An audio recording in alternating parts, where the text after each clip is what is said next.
News ಅವರಿಗೆ ಸ್ವಾಗತ. ದತ್ತ ಅವರೇ, ನೀವು ಅನಂತಮೂರ್ತಿಯ ಒಂದು ರೀತಿ ಫಾಲೋವರ್ ಕೂಡ, ಅಂದರೆ ಅವರ ಸಾಹಿತ್ಯಿಕವಾಗಿ ಅವರ ಪ್ರಜಾತಂತ್ರವಾದಿ. ನಾನು ಒಂದು ಕೇಳಕ್ಕೆ ಬಯಸ್ತೀನಿ, ಅನಂತಮೂರ್ತಿ ಅವರು ನೀಡಿರ್ತಕ್ಕಂಥ ಹೇಳಿಕೆ ಬಹುತೇಕ ಅವರೊಂದು ಆರ್ಟಿಕಲ್ ಬರೆದಾರೆ, ವಿ ಕ್ರಿಯೇಟೆಡ್ ದಿ ಫ್ಯಾಸಿಸ್ಟ್ ಅನ್ನುವಂಥದ್ದು. ಅಂದರೆ ಆ ಅಪಾಯವನ್ನು ಮನಗಂಡು ಆ ಹಂತದವರೆಗೆ ನಾನು ಬದುಕಿರೋಕ್ಕೆ ಇಷ್ಟಪಡಲ್ಲ ಅಂತ ಒಂದು ಸಂದರ್ಭ ಬಂದರೆ ಮತ್ತೆ ಅಂತ ಒಂದು ಗುಜರಾತ್ ಈ ದೇಶದಲ್ಲಿ ಆಗ್ಬೋದಾ ಅನ್ನುವಂಥ ಒಂದು ಎಲ್ಲ ಒಂದು ಒಳ ತುಮುಲಗಳ ಒಂದು ಸಂಕೇತನ ಅಥವಾ ಒಂದು ಪೊಲಿಟಿಕಲಿ ಒಂದು ಮೋಟಿವೇಟೆಡ್ ಹೇಳಿಕೆನ ಅಂತ. ನನಗೆ ಅನಂತಮೂರ್ತಿಯವ್ರ ಬಗ್ಗೆ ನನಗೆ ಅಪಾರವಾದ ಗೌರವ ಇದೆ. ಏಕೆಂದರೆ ನಾನು ಅನಂತಮೂರ್ತಿಯವ್ರ ಜೊತೆಯಲ್ಲಿ ಕೆಲಸ ಮಾಡಿದವನು.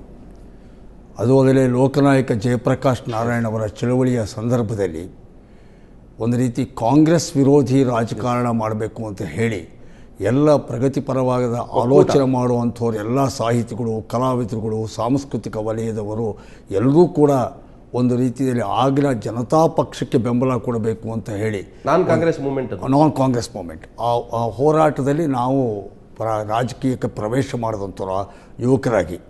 ಆ ದಿನಗಳಲ್ಲಿ ಹುಟ್ಟಿದಂಥ ಜನತಾ ಪಕ್ಷ, ನಂತರ ಜನತಾದಳ, ಆ ಸಂದರ್ಭಗಳಲ್ಲಿ ಈ ಪಕ್ಷದ ಪ್ರಣಾಳಿಕೆ ಮತ್ತೊಂದು ಕಾರ್ಯಕ್ರಮ ಅಂತ ರಚನೆ ಮಾಡೋ ಸಂದರ್ಭದಲ್ಲಿ ಅನಂತಮೂರ್ತಿಯವರು ಜನತಾ ಪಕ್ಷದ ಕಚೇರಿಗೆ ಬರ್ತಾಯಿದ್ರು.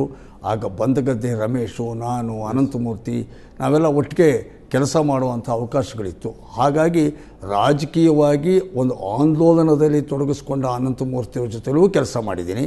ಹಾಗೆಯೇ ಅವರ ಸಾಹಿತ್ಯ, ಪ್ರಗತಿಪರವಾದ ಚಿಂತನೆಗಳಿಂದಲೂ ಪ್ರಭಾವಿತನಾಗಿರುವಂಥವನು. ನಿನ್ನೆ ಅವರು ಕೊಟ್ಟ ಒಂದು ಭಾಗದ ಹೇಳಿಕೆ ನೀವು ತೋರಿಸ್ತಾ ಇದ್ದೀರ.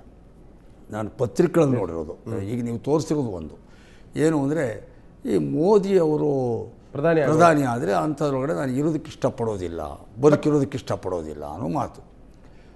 ಅದಕ್ಕೆ ಆ ವ್ಯಕ್ತಿ ಅದನ್ನು ಹೇಳೋದಕ್ಕೆ ಅನಂತಮೂರ್ತಿ ಅವರ ಅಭಿವ್ಯಕ್ತಿ ಸ್ವಾತಂತ್ರ್ಯನ ಪ್ರಶ್ನೆ ಮಾಡೋಕ್ಕೆ ನಮಗೇನು ಹಕ್ಕಿದೆ? ಮೋದಿ ಪ್ರಧಾನಿ ಆಗಿ ಹೋಗ್ಬಿಟ್ರೆ ಹಾಗೆ ಇಲ್ಲಲ್ಲ. ಒಂದು ನಿಮಿಷ, ಡೆಮೋಕ್ರಸಿಯಲ್ಲಿ ಇದೀವಿ, ಎಂಪಿಗಳ ಗೆಲ್ಲಬೇಕು, ಎಂಪಿಗಳು ತೀರ್ಮಾನ ಮಾಡಬೇಕು. ನಿಮಿಷ ಹೋಗ, ನಾನು ಹೇಳ್ತೀನಿ. ನಾನಿಲ್ಲಿ ಅನಂತಮೂರ್ತಿ ಅವರ ವಕೀಲನೂ ಅಲ್ಲ, ವಕ್ತಾರನೂ ಅದಕ್ಕೆ ನಾನು ಹೇಳ್ತಿದ್ದೀನಿ ನಾನಿಲ್ಲಿ. ಆದರೆ ಅನಂತಮೂರ್ತಿ ಅವರು ನನ್ನ ಅಭಿಪ್ರಾಯ ಏನಪ್ಪ, ನನಗಿಷ್ಟ ಇಲ್ಲ ಕಣಯ್ಯ ಮೋದಿ ಪ್ರಧಾನಿ ಆಗೋಕ್ಕೆ ನನಗಿಷ್ಟ. ಒಂದು ನಿಮಿಷ ಅಲ್ಲ, ಅಲ್ಟಿಮೇಟ್ ಜನ ತೀರ್ಮಾನ ಮಾಡ್ತಾರಲ್ಲ. ಈಗ ನಿಮ್ಮ ಪಕ್ಷ ಗೆಲ್ಬೇಕಾ, ಜನ ತೀರ್ಮಾನ ಮಾಡ್ತಾರೆ. ಯಾವುದೊಂದು ಪಕ್ಷವನ್ನು ಅಧಿಕಾರಕ್ಕೆ ತರಬೇಕಾದ್ರೆ ನನಗೆ ಇದು ಜನ ತೀರ್ಮಾನ ಮಾಡ್ತಾರೆ, ಪ್ರಜಾಪ್ರಭುತ್ವ ವ್ಯವಸ್ಥೆ ಎಲ್ಲ ಇದೆ. ಆದರೆ ನಾನು ಅದಕ್ಕೆ ಇನ್ನು ಪೂರ್ಣ ಹೇಳುವವರೆಗೆ ದಯವಿಟ್ಟು ಒಂದು, ಅವರು ವೈಯಕ್ತಿಕವಾಗಿ ನನಗಿಷ್ಟಿಲ್ಲ ಮೋದಿ ಅಂತ ಹೇಳೋಕ್ಕೆ ಅವ್ರ ಹಕ್ಕಿದೆ. ಆ ಹಕ್ಕನ್ನು ಪ್ರಶ್ನೆ ಮಾಡೋಕ್ಕೆ ನಮಗೆ ಹಕ್ಕಿಲ್ಲ. Point number 1. ಬಟ್ ಜನ ಇದ್ದಾರೆ. ಆಮೇಲೆ ಸರ್, ಈಗ ನಾನು ಅಷ್ಟೇ, ನನಗೆ ಮೋದಿ ಪ್ರಧಾನಿ ಆಗೋದು ನಾನು ಇಷ್ಟಪಡೋಲ್ಲ ಅಂತ ಹೇಳೋಕ್ಕೆ ಬಿಟ್ಬಿಡಿ ಅಂತಾರೆ ಅವ್ರು, ಬಿಡಿ ಅಂತಾರೆ. ಅಲ್ಲ, ನಾನು ಹೇಳೋಕ್ಕೇನು ಸರ್, ನಾನು ಹೇಳುವ ಹಕ್ಕನ್ನು ಯಾಕೆ ಕಸ್ಕೋತೀರ ನೀವು? ನಾನು ಹೇಳ್ತೀನಿ, ನಾನು ಈಗ ನಿಮ್ಮ ಮಾಧ್ಯಮದವರು ಹೇಳ್ತೀನಿ ಮೋದಿ ಪ್ರಧಾನಿ. ಖಂಡಿತ ನಾನು ಚಿದಂಬರಮೂರ್ತಿ ಕೇಳ್ತೀನಿ, ಯಾಕಂದ್ರೆ ಅದು ವ್ಯಕ್ತಿಗತ ಹಕ್ಕುಗಳು. ನಾನು ಹೇಳ್ತೀನಿ, ನಾನು ಕೂಡ ಈಗ ನಿಮ್ಮ ಚಾನಲ್ ಹೇಳ್ತೀನಿ, ಮೋದಿ ಪ್ರಧಾನಿ ಆಗೋದಕ್ಕೆ ನನಗಿಷ್ಟ ಇಲ್ಲ, ವೈಯಕ್ತಿಕವಾಗಿ ದತ್ತನಿಗೆ ಇಷ್ಟ ಇಲ್ಲಪ್ಪ, ನನಗಿಷ್ಟ ಇಲ್ಲ. ಇದು ದತ್ತ ಹೇಳ್ಕೊಳ್ಳೋ ನನ್ನ ಹಕ್ಕನ್ನು ಕಸ್ಕೊಳ್ಳೋ ನಿಮಗೇನು ಹಕ್ಕಿದೆ? ಚಿದಾನಂದ ಅವರ ಪ್ರಶ್ನೆ ಇರ್ತಕ್ಕಂಥದ್ದು, ಚಿದಾನಂದ ಮೂರ್ತಿ ಅವರು ಇಲ್ಲಿರ್ತಕ್ಕಂಥದ್ದು, ಅನಂತಮೂರ್ತಿ ಅವರು ಹೇಳಿದರೆ ನನಗೆ ಇಷ್ಟ ಇಲ್ಲಪ್ಪ, ಅವ್ರು ಪ್ರಧಾನಿ ಆದ್ರೆ ನಾನು ಈ ದೇಶದಲ್ಲೇ ಇರೋದಿಲ್ಲ. ಆ ಹಕ್ಕನ್ನು ಯಾಕೆ ನೀವು ದಾಳಿ ಮಾಡ್ತಾ ಇದ್ರೆ, ಯಾಕೆ ಅದನ್ನ ಏಕಮುಖವಾಗಿ ಅವ್ರ ಮೇಲೆ ಅಟ್ಯಾಕ್ ಮಾಡ್ತಾ ಇದ್ದಾರೆ ಅಂತ ಒಂದು ಪ್ರಶ್ನೆ ಕೂಡ ಇದೆ.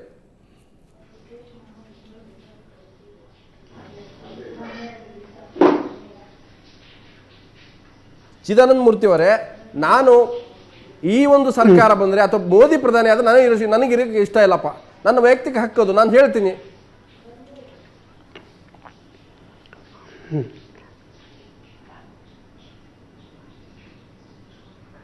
ಸೊ ಐನೂರು, ನಾನು ನಿಮ್ಮನ್ನು ಕೇಳ್ತೀನಿ, ಐನೂರು ಮಂಜುನಾಥ್ ಅವರೇ, ಒಂದು ವ್ಯಕ್ತಿ ಸ್ವಾತಂತ್ರ್ಯದಲ್ಲಿ ನನಗೆ ಇಷ್ಟ ಇಲ್ಲಪ್ಪ, ಒಂದು ಸರ್ಕಾರ ಈ ಮೋದಿ ಅಂತ ಅವರು ದೇಶದ ಪ್ರಧಾನಿ ಆಗೋದಾದ್ರೆ ನಾನು ಅಂಥದ್ರಲ್ಲಿ ಇರೋಕ್ಕಾಗೋದಿಲ್ಲ, ನನಗಿಷ್ಟ ಇಲ್ಲ ಅಂದ್ರೆ ಎಲ್ಲ ಒಂದು ಕಡೆ ಅವ್ರಿಗೆ ಇರ್ತಕ್ಕಂಥದ್ದು ಈ ದೇಶ ವಿಭಜನೆ ಆಗುತ್ತೆ, ಧಾರ್ಮಿಕ ನೆಲೆಯಲ್ಲಿ ಮತ್ತೊಂದು ಪ್ರಶ್ನೆ ಸರ್. ಅವ್ರು ನನಗಿಷ್ಟ ಇಲ್ಲ ಅಂತ ಹೇಳ್ಕೊಳ್ಳೋಕೆ ಅದನ್ನ ಯಾಕೆ ನೀವು ಒಪ್ತಾ ಇಲ್ಲ ಅಂತ. ನಾನು ಕೂಡ ವ್ಯಕ್ತಿಗತವಾದಂಥ ಅಭಿಪ್ರಾಯವನ್ನೇ ವ್ಯಕ್ತ ಮಾಡಿರೋದು. ಸರಿ, ಅಷ್ಟೇ. ನಮ್ಮ ಒಬ್ಬ ರಾಷ್ಟ್ರೀಯ ಪಕ್ಷದ ನಾಯಕನ ಬಗ್ಗೆ ಹೇಳಿದಾಗ ಹೇಗೆ ಅನಂತಮೂರ್ತಿಯವರು ಅವರ ವ್ಯಕ್ತಿಗತ ಅಭಿಪ್ರಾಯವನ್ನು ಹೇಳುವಂಥ ಸ್ವಾತಂತ್ರ್ಯ ಇಟ್ಟುಕೊಂಡಿದ್ದಾರೋ, ಹಾಗೆ ನನ್ನ ನಾಯಕನ ಬಗ್ಗೆ ಯಾರಾದರೂ ಮಾತನಾಡಿದಾಗ ಹೇಳುವಂಥ ಸ್ವಾತಂತ್ರ್ಯವನ್ನು ನಾನು ಕೂಡ ಇಟ್ಟುಕೊಂಡಿದ್ದೇನೆ. ಹಾಗಾಗಿ ನನ್ನ ಪ್ರತಿಕ್ರಿಯೆಯನ್ನು ವ್ಯಕ್ತ ಮಾಡಿದ್ದೇನೆ ನಾನು. ಬಟ್ ನಿಮ್ಮ ಪ್ರತಿಕ್ರಿಯೆ ಒಂದು ಹಂತ ಇದೆಯಲ್ಲ, ಪೂನಂ ಪಾಂಡೆ ಹೋಲಿಸುವುದು ತುಂಬಾ ಭಾಳ ಸಂಕುಚಿತವಾಗಿದೆ ಅಂತ ಅನ್ಸಲ್ವಾ? ಹಾಗೆ ಅನಿಸೋದಿಲ್ಲ. ಯಾಕೆ ಅಂದರೆ ಅನಂತಮೂರ್ತಿಯವರು ನಮ್ಮ ಜಿಲ್ಲೆಯವರು ಈಗ ದತ್ತ ಅವರೇನು ಪ್ರಸ್ತಾವವನ್ನು ಮಾಡಿದ್ರು ಅದೇ ಜನತಾ ಪಕ್ಷದ ಹೋರಾಟದಲ್ಲಿ ಪಾಲ್ಗೊಂಡಂಥವು. ನಾನು ತುರ್ತು ಸ್ಥಿತಿಯಲ್ಲಿ 18 ತಿಂಗಳ ಕಾಲ ಮೀಸಾದಲ್ಲಿ ಬೆಂಗಳೂರು ಮತ್ತು ಬಳ್ಳಾರಿ ಗುಲ್ಬರ್ಗ ಜೈಲಲ್ಲಿ ನಾನು 18 ತಿಂಗಳ ವಾಸವನ್ನು ಮಾಡಿದಂಥವನು. ಆ ದಿನಗಳಿಂದಲೂ ಕೂಡ ಅನಂತಮೂರ್ತಿಯವ್ರನ್ನ ಗಮನಿಸಿಕೊಂಡು ಬಂದಿದ್ದೇನೆ. ಅವರ ಅಧಿಕಾರದ ರುಚಿ ನೋಡಬೇಕು ಅಂತ ಬಯಸುವಂಥ ಅವರ ಆಂತರಿಕ ಆಸೆಯನ್ನು ಕೂಡ ಗಮನಿಸಿದ್ದೇನೆ. ಮತ್ತು ಯಾರ್ಯಾರ ಅವಧಿಯಲ್ಲಿ ಯಾವ ರೀತಿಯ ಸಹಾಯವನ್ನು ಪಡ್ಕೊಳ್ಳೋಕ್ಕೆ ಏನೇನು ಮಾತಾಡಿದ್ದಾರೆ ಅಂತ ನೋಡಿದ್ದೀನಿ. ಶಿವಮೊಗ್ಗದಲ್ಲಿನೇ ಇವತ್ತು ಕಾಂಗ್ರೆಸ್ಸಿನ ಬಗ್ಗೆ ಭಾಳ ಒಲವನ್ನು ವ್ಯಕ್ತಪಡಿಸಿ ನೆಹರು ಅಂತವರು ಆಳಿದ ದೇಶದಲ್ಲಿ ಮೋದಿ ಅಂತವರು ಬರಬಾರ್ದು ಅಂದರೆ ಅದೇ ನೆಹರು ಬಗ್ಗೆ ಶಿವಮೊಗ್ಗದ ಕರ್ನಾಟಕ ಸಂಘದಲ್ಲಿ ಆ ದಿನಗಳಲ್ಲಿ ಏನು ಹೇಳಿದ್ರು ಅವರು, ಶಿವಮೊಗ್ಗದಲ್ಲಿ ಒಂದು ನೆಹರು ರೋಡ್ ಅಂತಿದೆ, ಆದರೆ ಎಂಡ್ ಆಗುವಂಥದ್ದು ಶಿವಮೊಗ್ಗ ಜೈಲಿಗೆ. Nehru road leads to jail ಅಂತ ಅಂದರೆ ನೆಹರುವಿನ ಸಿದ್ಧಾಂತಗಳೆಲ್ಲವೂ ಜೈಲ್ ತನಕ ತಗೊಂಡು ಹೋಗ್ಬಿಡ್ತಾವೆ ಅಂತ ಇದೆ. ಅನಂತಮೂರ್ತಿಯವರು ಶಿವಮೊಗ್ಗದ ಕರ್ನಾಟಕ ಸಂಘದಲ್ಲಿ ಭಾಷಣವನ್ನು ಮಾಡಿದ್ರು. ಇವತ್ತು ಅದಾದ ಮೇಲೆ ರಾಜಕೀಯ ಸಂದರ್ಭ ಆಯಾ ಕಾಲಘಟ್ಟದ ಸವಾಲುಗಳಿಗೆ ಪ್ರತಿಕ್ರಿಯೆ ಇರ್ತದೆ. ಅದು ಹೋಗಾರ್ ಈಗ ಇವ್ರ ಅದ್ರ ಬಗ್ಗೆ ನಾವು ಹೇಳಬೇಕು. ಅನಂತಮೂರ್ತಿ ಅವರ ದ್ವಂದ್ವ ನಿಲುವುಗಳ ಬಗ್ಗೆ ಚರ್ಚೆ ಬೇರೆ. ಕಾಲಘಟ್ಟವನ್ನು ಅಲ್ಲ, ಇವತ್ತಿನ ಹೇಳಿಕೆಯಲ್ಲೂ ಕೂಡ ಅವರು ಕಾಂಗ್ರೆಸ್ ಇಂದ ಏನು ನಿರೀಕ್ಷೆ ಮಾಡಿದ್ದಾರೆ. ಅದಕ್ಕೆ ನಾನು ಹೇಳಿದೆ, ನೀವು ತೋರಿಸ್ತಂತ ಅನಂತಮೂರ್ತಿ ಅವರ ಹೇಳಿಕೆಯಲ್ಲಿ ಒಂದು ಭಾಗ ಕಾಲಘಟ್ಟವನ್ನು ಒಂದು ನಿಮಿಷ ಐನೋರ್ ಹೇಗೆ ತಮ್ಮ ಸ್ವಂತಕ್ಕೆ ಬಳಕೆ ಮಾಡಿಕೊಳ್ತಾರೆ ಅಂತ ಹೇಳುವಂತ ನೋಡಿ. ನೀವು ಒಂದು ಭಾಗ ಮಾತ್ರ ತೋರಿಸಿದ್ರಿ. ಮೋದಿಗ ಪ್ರಧಾನಿ ಪಟ್ಟಕ್ಕೆ ನನ್ನ ವಿರೋಧ ಇದೆ ಅನ್ನುವಂಥದ್ದು ಅನಂತಮೂರ್ತಿ ಅದು. ಆದರೆ ಅದರ ನಂತರವೂ ಕೂಡ ಇನ್ನೊಂದಿದೆ, ಏನು ಅಂದರೆ ಈ ಸಂದರ್ಭದಲ್ಲಿ ನಾವು ಕಾಂಗ್ರೆಸ್ ಪರ ನಿಲ್ಲಬೇಕು ಅನ್ನೋ ಥರದ ಅಭಿಪ್ರಾಯನೂ ಅನಂತಮೂರ್ತಿ ಅವರು ಕೊಟ್ಟರು ಅನ್ನೋದು ಕೂಡ ಪತ್ರಿಕೆಗಳಲ್ಲಿ ನಾವು ಓದಿದ್ದೀನಿ. ಆ ವಿಷಯದಲ್ಲಿ ನಾನಿದ್ದವನು ನನ್ನ ಅಭಿಪ್ರಾಯ ಬೇರೆ ಇದೆ, ಅದಕ್ಕೆ ನಾನು ಹೇಳ್ತೀನಿ ಅದು ಅವರ ಅಭಿಪ್ರಾಯ. ಈಗ ಐನೂರು ಮಂಜುನಾಥ್ರದ್ದು ಏನು ಅಂದ್ರೆ ಆ ಎರಡೂ ಅಭಿಪ್ರಾಯ ಕೂಡ ಒಂದು ರಾಜಕೀಯ ಹಿತಾಸಕ್ತಿ ಇದೆ ಅನಂತಮೂರ್ತಿ ಅವರಿಗೆ, ಏನೋ ಪಡ್ಕೊಳ್ಬೇಕು. ರಾಜಕೀಯ ಒಂದೊಂದು ಹೇಳಿಕೆ ಆಮಿಷ ಇರುತ್ತೆ. ಐನೂರು ಮಂಜುನಾಥ್ ಬಿಜೆಪಿ ಪಕ್ಷದವರು, ಮೋದಿ ಅಂದಾಗ ಅವ್ರಿಗೆ ಸಿಟ್ಟು ಬರ್ಬೋದು.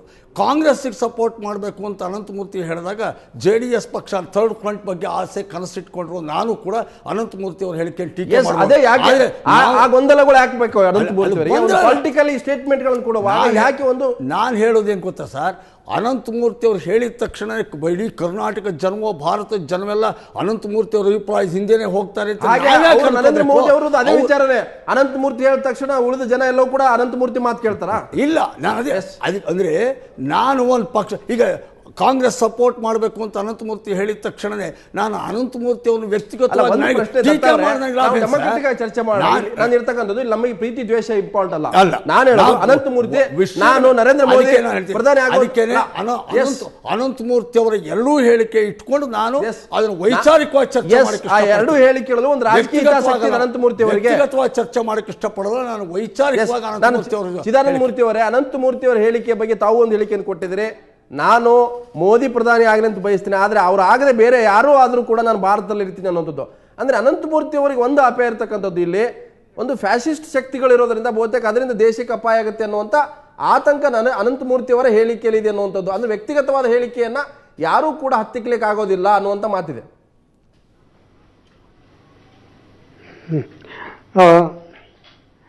ನನ್ನ ಮಾತಾಡಿ. ನನ್ನ ವಸ್ತುನಿಷ್ಠವಾದ ಅಭಿಪ್ರಾಯವನ್ನು ಇಲ್ಲಿ ಹೇಳ್ತೇನೆ. ನಾನು ಅನಂತಮೂರ್ತಿಯವರಿಗೆ ತಮ್ಮ ಅಭಿಪ್ರಾಯವನ್ನು ವ್ಯಕ್ತಪಡಿಸ್ತಕ್ಕಂತಹ ಅಭಿವ್ಯಕ್ತಿ ಸ್ವಾತಂತ್ರ್ಯ ಇದೆ. ಅನಂತಮೂರ್ತಿಯವರಿಗೆ ಹೇಗೆ ಅಭಿವ್ಯಕ್ತಿ ಸ್ವಾತಂತ್ರ್ಯ ಇದೆಯೋ, ಭಾರತದ ನಾಗರಿಕನಾದಂತಹ ನನಗೂ ಕೂಡ ಒಂದು ಅಭಿವ್ಯಕ್ತಿ ಸ್ವಾತಂತ್ರ್ಯ ಇದೆ. ಒಂದು ಸಂತೋಷದ ಸಂಗತಿ ಏನಂದರೆ, ಅನಂತಮೂರ್ತಿ ಎಲ್ಲಿಯೂ ಕೂಡ ಕೆಟ್ಟ ಭಾಷೆನ ಬಳಸಿಲ್ಲ. ಆದರೆ ಅವರ ಅಭಿಪ್ರಾಯವನ್ನು ನಾನು ಸಂಪೂರ್ಣವಾಗಿ ಒಪ್ಪೋದಿಲ್ಲ. ಮೋದಿ ಪ್ರಧಾನಿಯಾಗಬೇಕು ಅಂಥೇಳಿ ನನ್ನ ಅಪೇಕ್ಷೆ ಇದೆ. ನಮ್ಮ ದೇಶದ ಸಂಸ್ಕೃತಿಯ ಸಂರಕ್ಷಣೆಯ ದೃಷ್ಟಿಯಿಂದ, ಜನತೆಯ ಹಿತದೃಷ್ಟಿಯಿಂದ ಅವರು ಮೋದಿ ಪ್ರಧಾನಿ ಆಗಬೇಕು. ಮತ್ತು ಈಗಾಗಲೇ ಗುಜರಾತ್ ಹೇಗೆ ಆರ್ಥಿಕವಾಗಿ ಸಾಮಾಜಿಕವಾಗಿ ಪ್ರಗತಿಯನ್ನು ಕಂಡಿದೆ, ಅದೇ ರೀತಿ ಇಡೀ ಭಾರತ ಪ್ರಗತಿಯನ್ನು ಕಾಣಬೇಕಾದರೆ ಅವರು ಆಗ್ತಕ್ಕಂಥದ್ದು ಒಳ್ಳೆಯದು ಅಂತೇಳಿ ನನ್ನ ಸ್ಪಷ್ಟವಾದ ಅಭಿಪ್ರಾಯ. ಅಲ್ಲ, ಅಲ್ಟಿಮೇಟ್ ಜನ ತೀರ್ಮಾನ ಮಾಡೋಕೆ ಜಗನ್ಮೂರ್ತಿ ಅವರೇ, ಈ ಪ್ರಧಾನಿ ಹಾಗೆ ಹೋಗಿದ್ದಾರೆ ಅಂತ ಸಂಭ್ರಮಿಸ್ತಾ ಇದಾರಲ್ಲ ಬಿಜೆಪಿ ಅವರು. ಅದನ್ನು ಹೇಳ್ತಾ ಇದ್ದೀನಿ. ಆವಾಗ ನನಗೂ ಕೂಡ ಆಗಲಿ ಅಂತ ಹೇಳಿ ನಾನು ಇಷ್ಟಪಡ್ತೇನೆ. ಯಾಕಂದರೆ ನಾನು ಹೇಳೋ ಹಾಗೆ ಭಾರತದಲ್ಲಿ ಪ್ರತಿಯೊಬ್ಬ ವ್ಯಕ್ತಿಗೂ ಕೂಡ ಒಂದು ಅಭಿವ್ಯಕ್ತಿ ಸ್ವಾತಂತ್ರ್ಯ ಇದೆ. ಅವನು ತನಗೆ ಇಷ್ಟ ಬಂದವರಿಗೆ ಮತ ಹಾಕ್ಬೋದು. ಒಂದು ವೇಳೆ ಭಾರತದ ಜನ ಒಟ್ಟಾಗಿ ಮೋದಿಯನ್ನು ಆಯ್ಕೆ ಮಾಡಿದರೆ ಮೋದಿ ಪ್ರಧಾನಿ ಎನ್ನುವುದನ್ನು ನಾವು ಒಪ್ಕೊಳ್ಳೇಬೇಕು. ಯಾಕೆಂದರೆ ಅದು ನಿಮ್ಮ ಅಭಿಪ್ರಾಯವಲ್ಲ, ಒಟ್ಟು ಜನತೆಯ ಅಭಿಪ್ರಾಯ. ಈಗ ಗುಜರಾತ್ ಜನ ಅವರನ್ನು ಮುಖ್ಯಮಂತ್ರಿಯಾಗಿ ಒಪ್ಕೊಂಡಿದ್ದಾರೆ. ಹಾಗೆಯೇ ಇದು ಬಹಳ ಮುಖ್ಯವಾದದ್ದು ಒಂದು ಕೆಲಸ. ಇದು ನಾವು ಹೇಳಬೇಕಾದ್ದು. ನನ್ನ ವೈಯಕ್ತಿಕ ಅಭಿಪ್ರಾಯ ಬೇರೆ ಇರ್ಬೋದು, ಅವ್ರು ಆಗಬೇಕು ಅಂಥೇಳಿ. ಒಂದು ವೇಳೆ ದೇಶದ ಜನತೆ ರಾಹುಲ್ ಗಾಂಧಿಯನ್ನು ಪ್ರಧಾನಿಯನ್ನಾಗಿ ಆರಿಸಿದರೆ, ಅವರು ಪ್ರಧಾನಿ ಆಗ್ತಕ್ಕ ಅವಕಾಶ ಸಿಕ್ಕರೆ ನಾನು ಈ ದೇಶವನ್ನು ಬಿಟ್ಟು ಹೋಗೋದಿಲ್ಲ. ಪ್ರಧಾನಿ ಮೋದಿ ಗೆದ್ದರೆ ಮಾತ್ರ ದೇಶದಲ್ಲಿರ್ತಾರೆ, ಬೇರೆಯವ್ರು ಗೆದ್ದರೆ ದೇಶದಲ್ಲಿ ಇರೋಲ್ಲ ಅಂತ ಹೇಳ್ತಾ ಇಲ್ಲ.